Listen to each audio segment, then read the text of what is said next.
I met Brendan Schaub in a Whole Foods in LA, not on purpose, just there, right? We'll put this to bed right here. And I think Deji is taking this fight far more serious than he's taken any other fight. And I think that needs to be applauded. I think that's our fight of the night, man, if I'm honest. I truly do think that. I think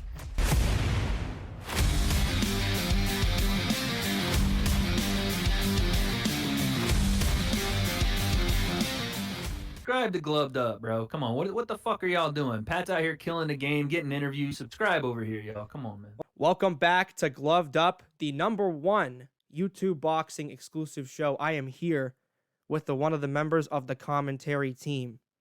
He is not only a YouTube fight guy, he talks about MMA, boxing, YouTube boxing, but he's one of our favorites here in the community. He's going to be at Showstar March 5th at Wembley SSC. It's the Wade Concept. What's going on, man? How are you? What's up, Pat? How you doing, man? I'm doing fantastic, man. I just want to say real quick, thanks for the shout out on the Instagram page. I was kind of fanboying in my room, it was awesome. But I'm really excited to have you on the show. Just wanted to ask real quick, how's the foot? How's the surgery been? The recovery? There you go. How You about gonna be that? rocking that boot at Showstar, brother? I think so, man. We're not quite where I have my walker somewhere. We're not quite where I'm walking without the walker yet. So hopefully by the time we got a couple weeks here, hopefully by then I'm walking in the boot, but I still probably will be wearing the boot. Yeah. Just want to say a quick congratulations. All of us are really excited that you're going to be on the commentary team because you really know what you're talking about and you're really passionate about the fans and everyone else in the community.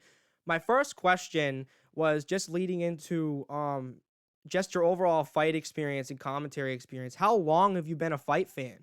And does that translate into how long you've been, doing combat sports? Do you box? Do you do MMA? Yeah. So, as far as being a fight fan, I'll tell you a quick story. Where's he at? I don't have him right now, but there's somewhere around here. My Daniel Cormier Funko is hanging out. He was the reason that I got into combat sports. Him and John Jones.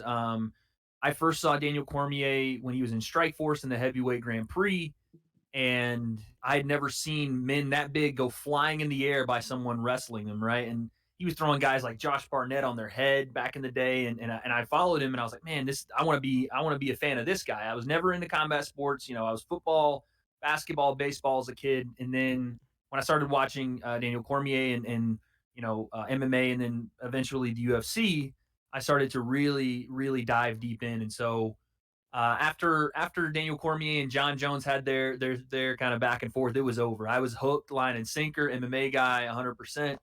And from there, I started to learn the outsides of what it meant to be an MMA fan, right? Not just the guys in the cage, but the different arts that make up the mixed martial arts. So Muay Thai was kind of where I fell in because I played football for so many years. And after that was over, I started training Muay Thai because I needed to go from one contact sport to another, right? It was just the way that those things kind of work. So you did Muay Thai? Yeah, well, that's where I started. That was the start for me in like just combat sports training. I started that I moved to California 2013, so I started in 2014, and awesome. Was training that for 4 years, 5 years, something like that. That's absolutely nuts. Back in 2014, I was sitting in my room Yeah. playing Mario. Probably still doing that today, but so you started your YouTube channel. How long did you start your YouTube channel after you became a combat sports fan? Were you always a combat sports YouTuber? Yeah. So you can see right here, it was established in 2017. I was living in Florida actually at the time, and I was trying to get into sports commentary, mostly in the most traditional sense, right? The cable media or radio media. When podcasts were really starting to become bigger, I was like, oh man, maybe this can be, because I graduate, I'm in business, so I never did the journalism route. So I was like, I don't think I'll have the qualifications to do this. And so I was like, well, maybe this can serve as my resume. I'll start a podcast, right? And so I did that. We started the Wade Concept. I started it, Pat, by doing live UFC fight card breakdowns for 9 hours at a time every single weekend for the first year and a half to 2 years. That's absolutely I would insane, hop on dude. live stream on a Saturday at I don't know, around this time. The prelims for the UFC would start. I would commentate every fight till the main event, and then I would do like a once or twice a week midweek show as well. So yeah, that's kind of how it started. That's dedication, man. That's fucking dedication. So you started off as an MMA guy. You wanted Mhm, to watch MMA, and you're a fan of mhm. Daniel Cormier, John Jones. I don't really imagine if you're a huge fan of John Jones anymore, but back in the day, he was kind of the Yeah, shit. listen, I'll always consider John Jones the greatest, or some people wanna argue one of the greatest. I still think he's the greatest martial artist to ever live. PEDs, obviously, you're gonna come into that argument, but as far as the skill for skill and the people he beat, the run he went on, I think he's the greatest, but as a person, no, I'm not a big fan of John anymore, unfortunately. Yeah, But it seems I like a think where lot of you're the going bigger with that, guys, they seem to get exposed, later on. McGregor it's beating tough, people man. up in pubs. Floyd Mayweather Yeah, doing stuff. it's well, sometimes the saying is, money and fame and luxury sometimes brings out the worst parts of your personality, right? The things that you maybe were able to either suppress or didn't necessarily have to deal with when you didn't have money and you didn't have things come easy. Sometimes money does bring that out if you haven't been, keeping yourself humble, keeping people around you that keep you in check. That'll happen, Yeah, man. 100%. yeah, definitely. You want to make sure you have a good core group of people around you. You want to make sure that you're humble. Want to make sure that you're always learning. So, Yeah. throughout this journey, you're commentating prelims. You're doing this 9 hours a day, every week for every single Yeah. fight. You were Yeah. stuck around 300 subscribers for a long time. What was the Yeah. motivation that drove you to grow bigger? Because I've been in that spot. I've been in the spot where I've been stuck at 100 for 2 years, and I'll Yeah, go bro. away and I'll come back. But you just kept Yeah. going. You kept trucking. What was that Well, inside? yeah, What was it? well, to be fair, I had my times too where I was like, "This is not gonna work, man. This is not gonna work. I needed to find something else."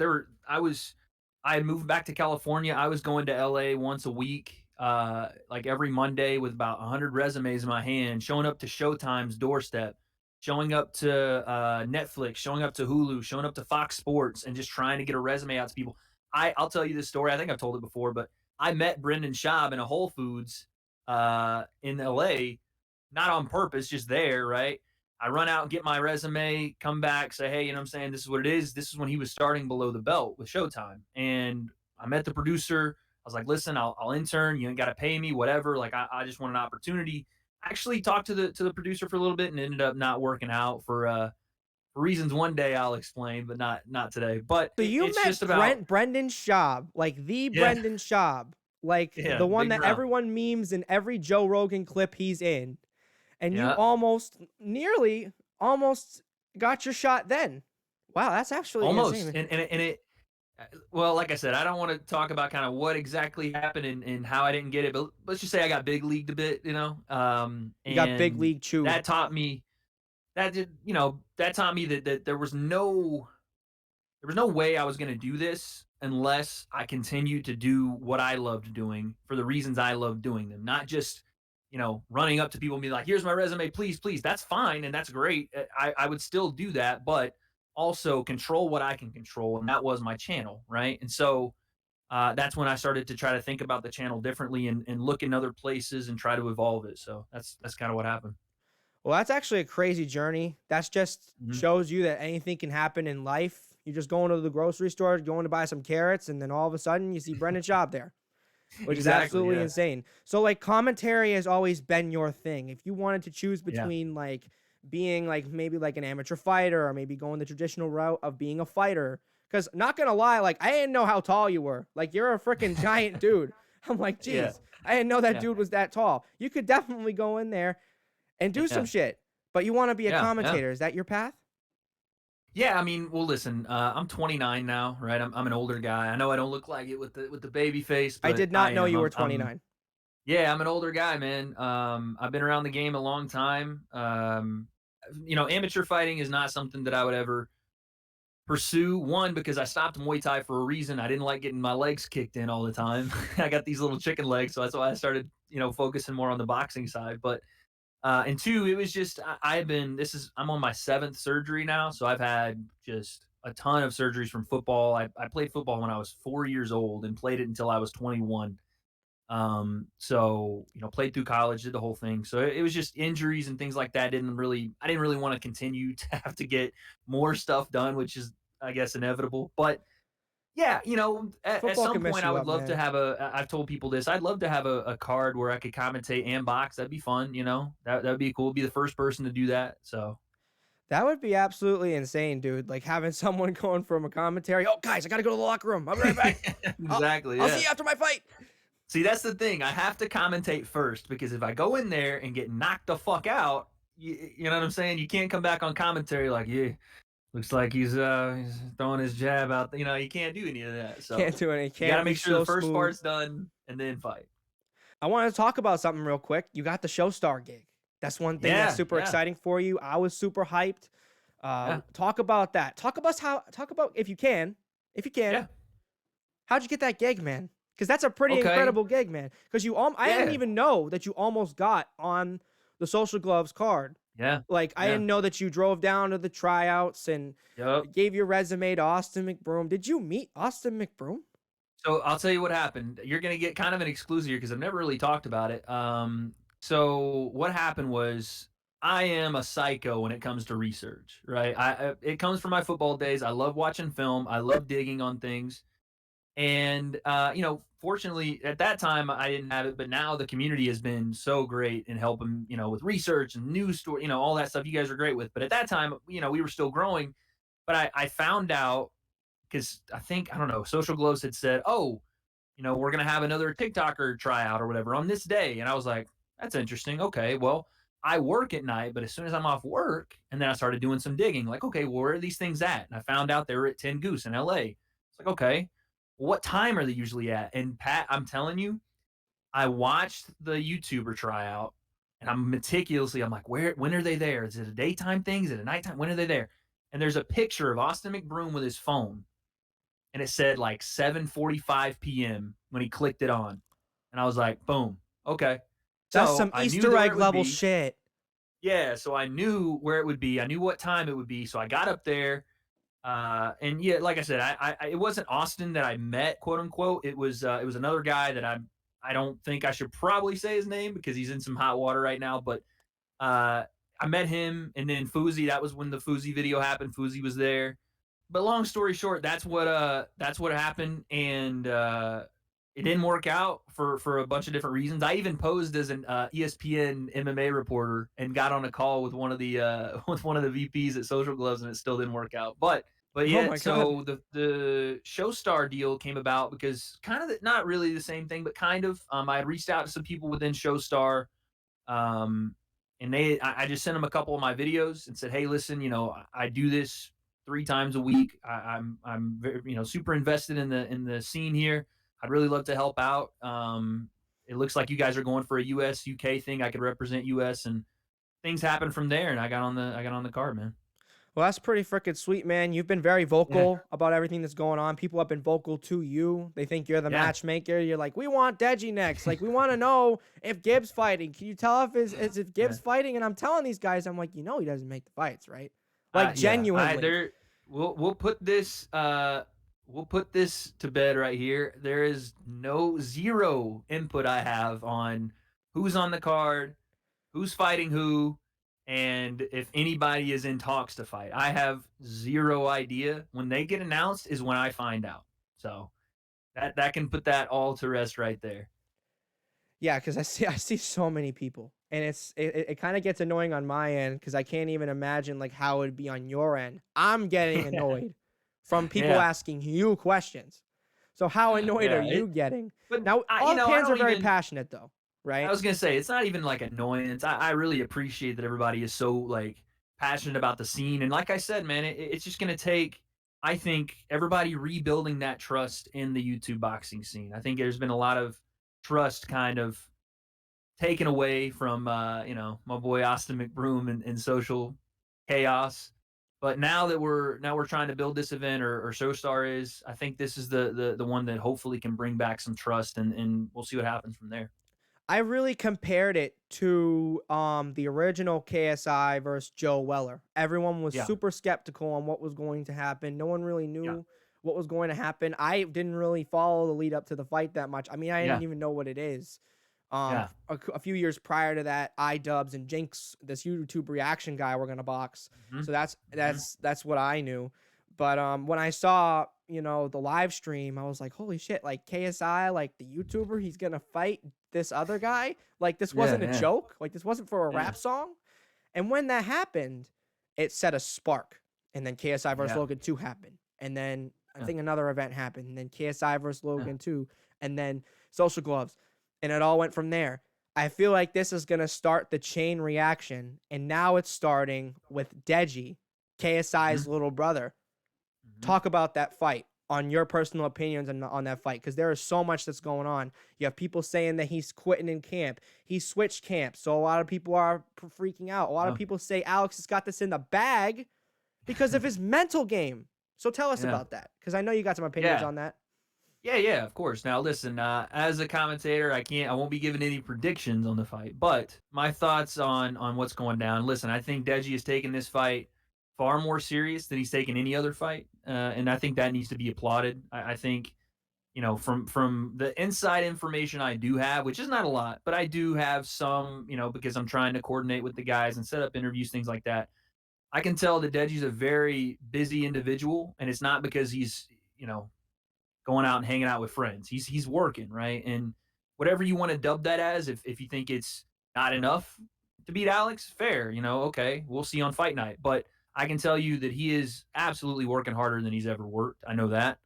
But the fight itself is interesting, man. Listen, I think Alex gets a bad rap for, getting one punched by Fuzi in a chaotic kind of scramble, right? Where he was, I thought, winning that spar, even though, again, this is years ago. We're talking, I don't know, 3, 4 years ago, something like that. And with Fuzi being 2 or 3 weight classes above him, not a realistic spar that people should take a lot away from, but people do. And I think in this one, we're going to see a lot of surprises from both guys, right? I think both guys are going to come out with something we haven't seen from them. And we're just going to find out exactly kind of what happens there. Yeah, this is a really interesting matchup because of who these two individuals are. I'm just gonna say it outright. Like, I don't think that Alex is much as a talented fighter as Deji, but that doesn't take anything away from Alex, because being put against Deji, and they're almost at an Hmm. even level of footing. And it's because of his hard work and his dedication that he was able to get to that point. He didn't have this natural born skill. He didn't Yeah, like getting hit at first. right. He didn't really know how to throw a punch. No one does, but some people know how to throw a punch faster than other people. That's And true. maybe Yeah, Alex wasn't one of those people, but he worked hard. And that's what's yeah. super important. And he got that mental game down. Boxing is so much more up here than it is here than Mm, people realize. Another question for you: do yeah. you have a personal opinion on what do you think is leaning towards fight of the night? Kenny is looking like he's going to be explosive. He's super confident, saying that Temper is fucked from that clip you released. Now, you just released That's your right. episode at the timing of this recording, That's right. Yeah, it just but went out. I Yeah, haven't watched listen, it. I think that's our fight of the night, man. If I'm honest, I truly do think that. I think Kenny is one of these guys that you look at him and you see him in the Beta Squad and you see him doing some of the funny videos in the Fortnite with his brother, and it's again very easy to underestimate him. And then you're starting to see him working with his brother daily and how quickly things are starting to pick up for him, starting to become more serious as we go here. And Face Temper is a guy that I think could be one of the biggest stars in this thing should he, win this fight and continue to go on.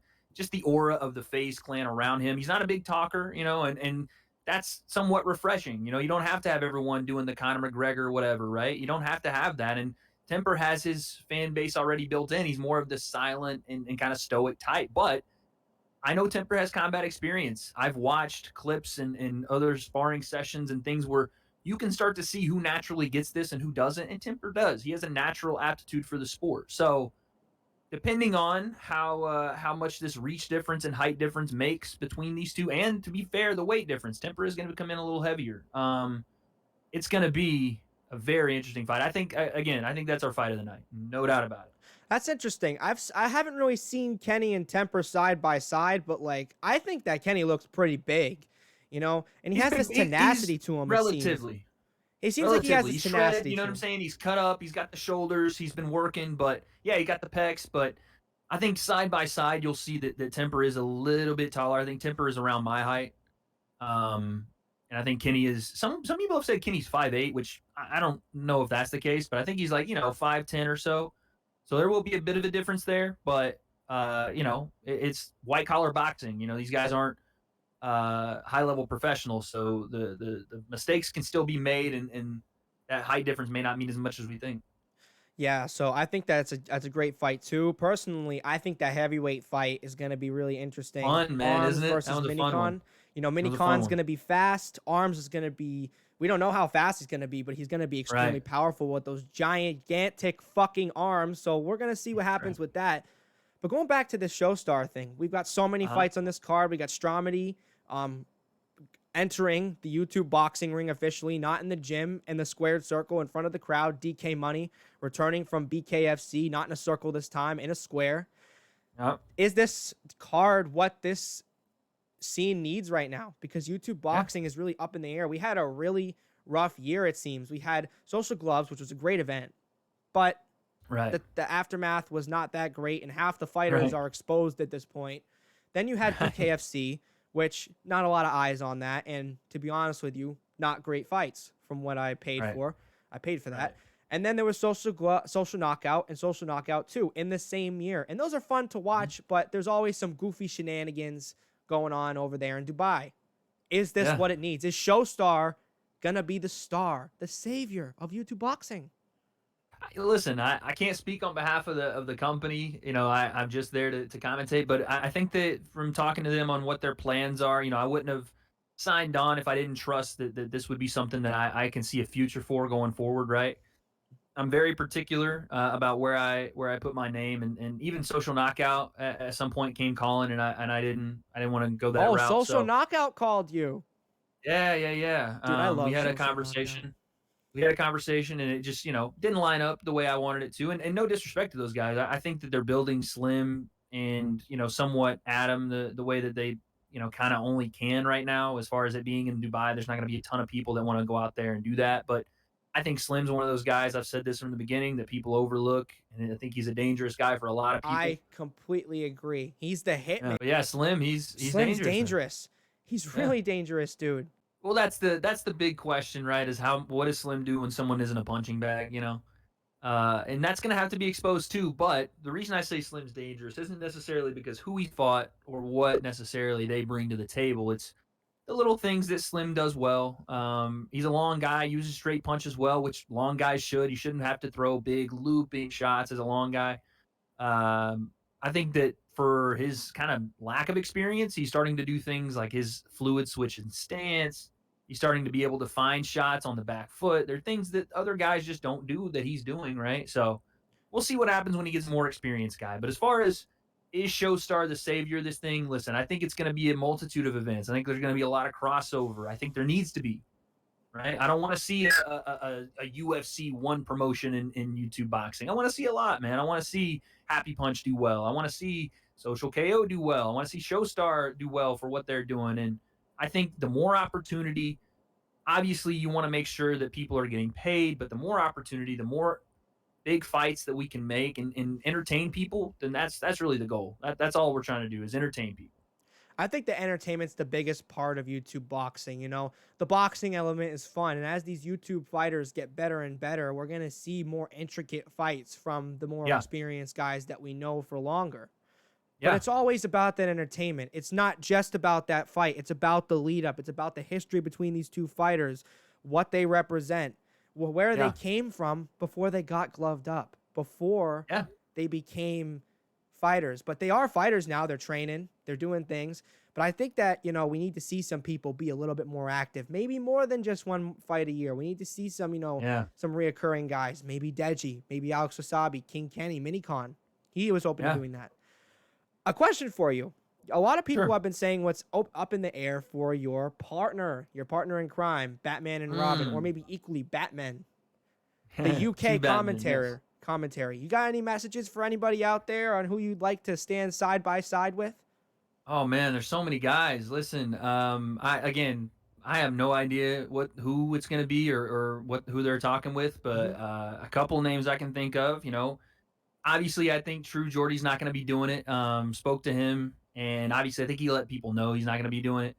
But there's names out there like Vidal Riley, I'm a big fan of him, and I have talked before, and he's been on my live stream. Massive fan of his. I think he's a great guy. I think he's going to be a world champion one day.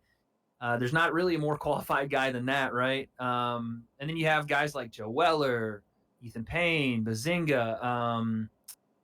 Yeah, anybody like that would be perfect. I think those three names are definitely people that you could look at and say they'd be amazing. I don't know who and out of those three would be the best, but I think any of them would do well. Yeah, I told you on Twitter multiple times that I haven't really paid for many UFC pay per views. I get a lot of the action from what you're telling me in my brain. That's why I've been telling everyone, like, Appreciate this that. commentary is going to be insane. Not just for how he protects his voice and how he talks, what he knows about the fight game. He makes it Yeah, feel alive. And yeah, I think you and Vidal have great chemistry. I've seen you guys yeah, on the live streams. You guys talk well. You guys are really yeah, fun to be around and yeah, see you guys have a conversation because you just have those people, they have great chemistry. You just love to yeah, watch talk. It's just yeah. absolutely insane. I got a couple questions for you before we leave off on this. Sure. You got any YouTube boxing prodigies out there that you might see maybe in the future?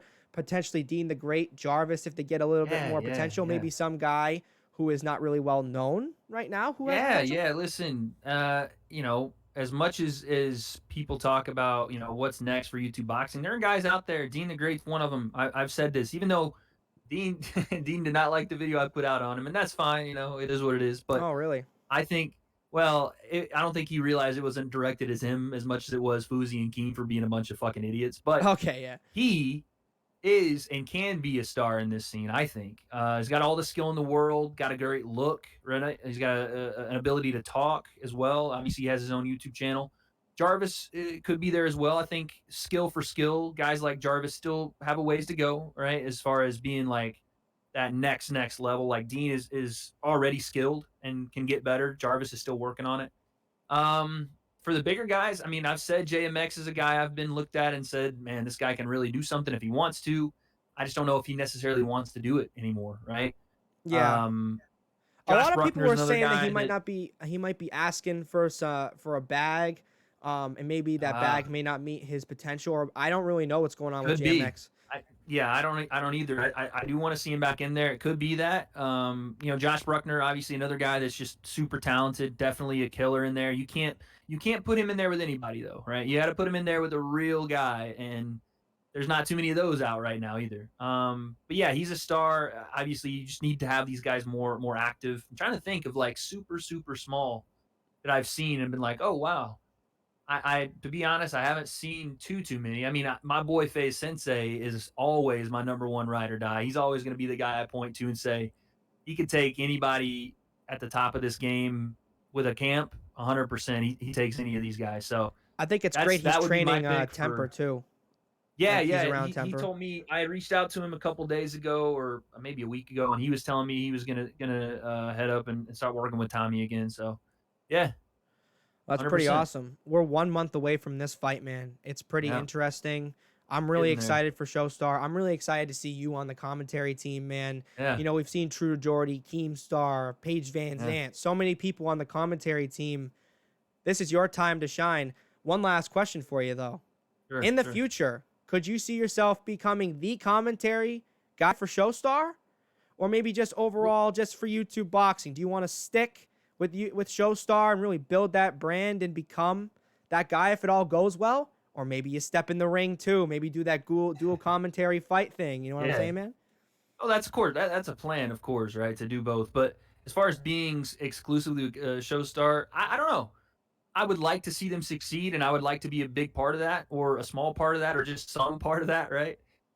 So as far as being exclusive, I like to keep my options open. If Happy Punch wants to reach out, I'd definitely love to see what they have in store for 2022. If probably the only company that I won't be getting a call from or reaching out to is that would be Social Gloves because Yeah, I don't Austin think in McScam, Austin us McMuffin. I won't be getting any calls from them. I've made so many jokes about. I've if Austin get turned around and find a way to not only just pay the guys on this Social Glove 2 card, but retroactively go back and get the fighters what they're owed, then and we can maybe have a conversation then. But I don't think he's going to be dialing up my number anytime soon. So wherever I see people trying to entertain, people putting on good fights, responsibly, not just big names that are skill levels miles apart, and that need help or want help from my services, then yeah, man, I'm down for whatever.